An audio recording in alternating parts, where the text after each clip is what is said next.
morning. Good nga ba talaga ang morning? Yes, because we prayed for this and we're now getting this, but we're tired. Yeah. Kasi guys, long day kami for today.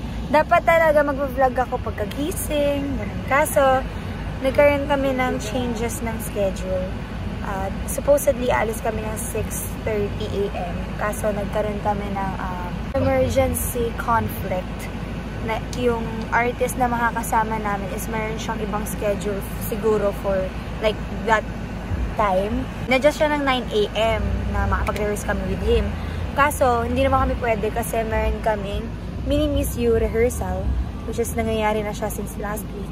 Tapos, in-adjust na lang ng after na lang din ng mga ganap namin. And we're finally here at ABS-CBN. Let's go mga kapamilya. It's showtime!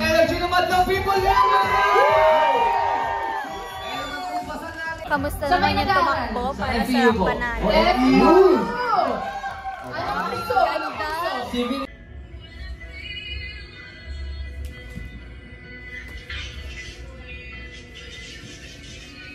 Moments na kailangan namin mag-backup sa mga mini-miss you contestants, and ayun yun assign sa amin ni Ariel, so it's a good luck to us. It's lunchtime, so nag-aral na kami ni Ariel yung sa 7 namin for taping mamaya ng MMU.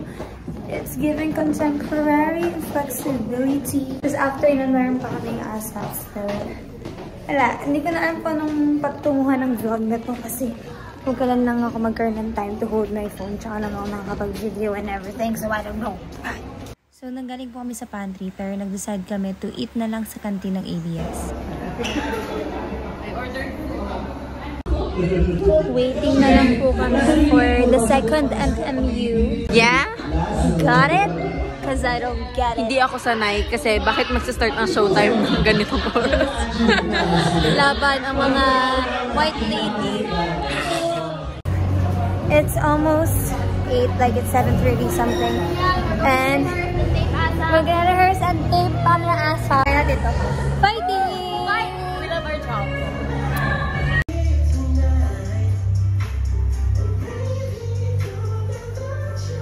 Hello everyone! So, I'm sorry kasi yun na lang po talaga yung clips na nakuha ko that time. So, yun yung po yung nangyari sa araw namin. Napakahaba po nun. And nagkaroon nga kami ng mga conflicts sa schedule. So, that happens in this kind of job. Nangyayari po yun. Nagkakaroon kami ng conflict sa schedule kasi hindi naman tugma lagi yung schedule namin sa schedule ng artist. Pero nagagawa ng paraan. Yun nga lang mas late. It's either mas late ka uuwi or maaga kang papasok. So that time, our schedule was rehearsal at 9 AM for showtime. And then at 3 PM, kailangan lang namin mag-prepare and mag-ayos for another showtime na taping naman po. Kasi yun po yung last day before the suspension.